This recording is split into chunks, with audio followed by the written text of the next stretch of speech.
يا هلا والله بالإعزاز، حياكم الله. اليوم أول يوم تفقيس الدجاجة. يا الله، اللهم صل على محمد وآل محمد.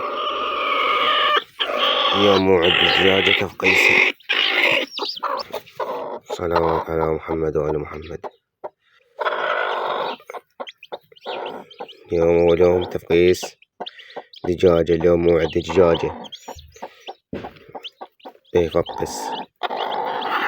صلوات على محمد وآل محمد، خير وبركة. واحد هنا وراها بأسبوع. بعض النصائح على ترقيد الدجاج. شهر الثالث، شهر التاسع تفقيسهم كلش مضبوط. شهر الثالث التاسع.